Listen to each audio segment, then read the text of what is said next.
Namaskar. Hope you are hale and hearty, taking care of your health and your studies. In our previous video about agriculture, we learned what are the various kinds of crops, the patterns associated with the crops, the climatic conditions which are conducive for various kinds of crops, and the areas which are enriched with certain crops. In today's chapter, we will carry on from here. We will learn new facts about agriculture, the challenges this sector faces, and along with that, the solution the Government of India has come up with. So, let's get going. As in our last video, we discussed about various food crops. Now, we will discuss about non-food crops. The first in the lot is rubber. It is an equatorial crop but under special conditions.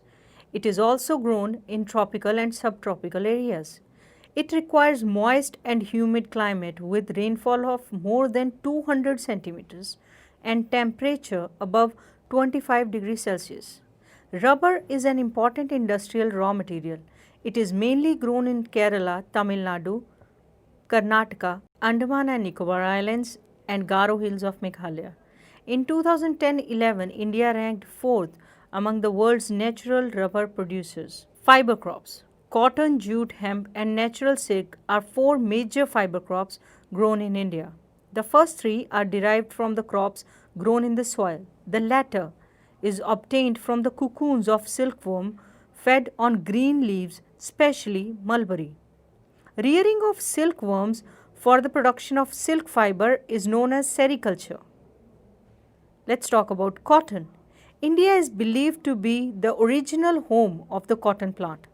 Cotton is one of the main raw material for cotton textile industry. Cotton grows well in drier parts of the black cotton soil of Deccan Plateau. It requires high temperature, light rainfall or irrigation. 210 frost-free days and bright sunshine for its growth. It is a kharif crop and requires 6 to 8 months to mature. Major cotton producing states are Maharashtra, Gujarat, Madhya Pradesh, Karnataka, Andhra Pradesh, Telangana, Tamil Nadu, Punjab, Haryana and Uttar Pradesh. From cotton, we move on to jute. It is known as the golden fiber. Jute grows well on well-drained fertile soils in the floodplains where soils are renewed every year. High temperature is required during the time of growth. West Bengal, Bihar, Assam, Odisha and Meghalaya are the major jute producing states. It is used in making gunny bags, mats, ropes, yarn, carpets and other artifacts. Due to its high cost, it is losing market to synthetic fibers and packing material, particularly the nylon.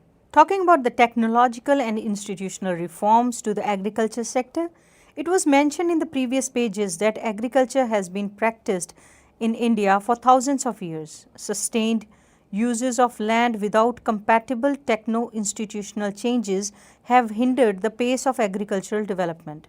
In spite of development of sources of irrigation, most of the farmers in large parts of the country still depend upon monsoon and natural fertility in order to carry on their agriculture. For a growing population, this poses a serious threat. Agriculture, which provides livelihood for more than 60% of its population, needs some serious technical and institutional reforms. Thus, collectivization, consolidation of holdings, corporations and abolition of zimedari etc. were given priority to bring about institutional reforms in the country after independence. Land reform was the main focus of our first 5-year plan. The right of inheritance had already led to fragmentation of land holding, necessitating consolidation of holdings. The laws of land reforms were enacted, but the laws of implementation was lacking or lukewarm. The Government of India embarked upon introducing agriculture reforms to improve Indian agriculture in 1960s and 1970s. A major breakthrough came with the form of Green Revolution. The Green Revolution, based on the use of package technology, The White Revolution, which is also known as Operation Flood, were some of the strategies initiated to improve the lot of Indian agriculture. But this too led to the concentration of development in very few selected areas. Therefore, in 1980s and 1990s, a comprehensive land development program was initiated which included both institutional and technical reforms, provision for crop insurance against drought, flood, cyclone, fire and disease, establishment of Grameen Bank, cooperative societies and banks for providing loan facilities to the farmers at lower rate of interest were some important steps in this direction. Kisan Credit Card, Personal Accidental Insurance are some other schemes introduced by the Government of India for the benefit of the farmers. Moreover, special weather bulletins and agriculture programs for farmers were introduced on the radio and television. The government also announces minimum support price, remunerative and procurement prices for important crops to check the exploitation of farmers by speculators and middlemen. Talking about food security, we all are aware that food is a basic need and every citizen of the country should have access to food which provides minimum nutritional level. If any segment of our population does not have this access, the segment suffers from lack of food security. The number of people who do not have food security is disproportionately large in some regions of our country, particularly in economically less developed states with higher incidence of poverty. The remote areas of country are more prone to natural disasters and uncertain food supply. In order to ensure availability of food to all sections of society, our government carefully designed a national food security system. It consists of two components, buffer stock and public distribution system. You must be aware that public distribution system is a program which provides food grains and other essential commodities at subsidized prices in rural and urban areas. India's food security policy has a primary objective to ensure availability of food grains to the common people at an affordable price. It has enabled the poor to have access to food. The focus of the policy is on growth in agricultural production and on fixing the support price for procurement of wheat and rice to maintain their stocks. Food Corporation of India or FCI, which is well known, is responsible for procuring and stocking food grains, whereas distribution is ensured by public distribution system known as PDS. The FCI procures food grains from the farmers at government announced minimum support price. The government used to provide subsidized on the agricultural inputs such as fertilizers, power and water. These subsidies have now reached unsustainable levels and have also led to large scale inefficiencies in the use of these scarce inputs. Excessive and imprudent use of fertilizers and water has led to waterlogging, salinity and depletion of essential micronutrients in the soil. The high MSP subsidies in inputs and committed FCI purchases have distorted the cropping pattern. Wheat and paddy crops are being grown more for the MSP they get. Punjab and Haryana are foremost examples. This has also created a serious imbalance in intercrop parities. We already know that consumers are divided into two categories, one below poverty line and other above poverty line. With the issue price being different for each category, the categorization is not perfect and a number of deserving poor have been excluded from the BPL category.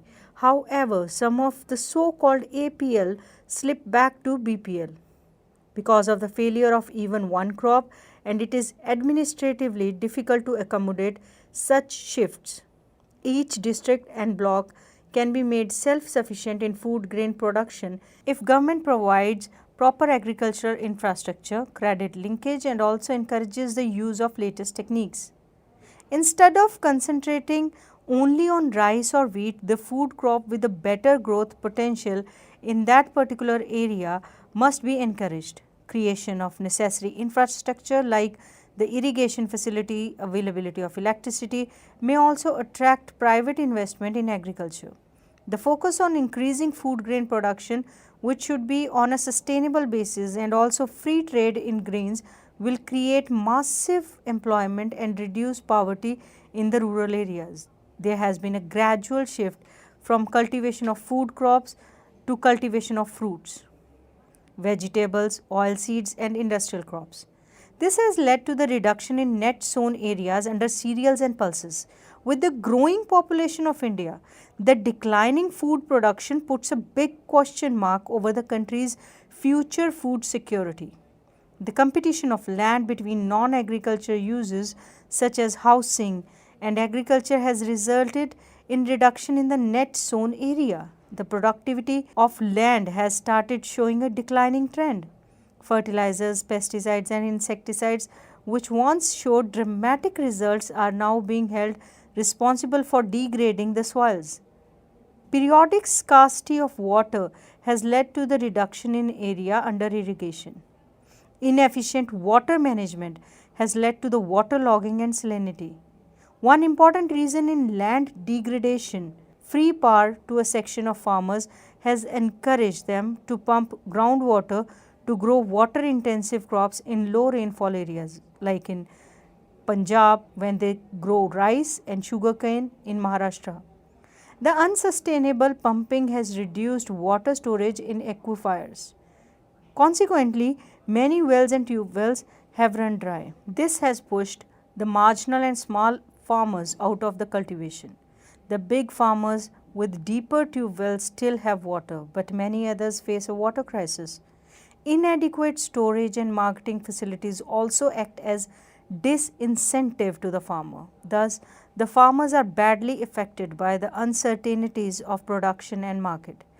They suffer from a double disadvantage as they pay high prices for inputs such as HYV seeds, fertilizers, but lack the bargaining power to fix prices in their favor. All the production reaches the market simultaneously. The higher the supply, the lower is the demand. This causes distress sale also. Therefore, there can be no food security without the security of the small farmers. Now, we will talk about globalization and agriculture. Now, this globalization is not a new phenomenon.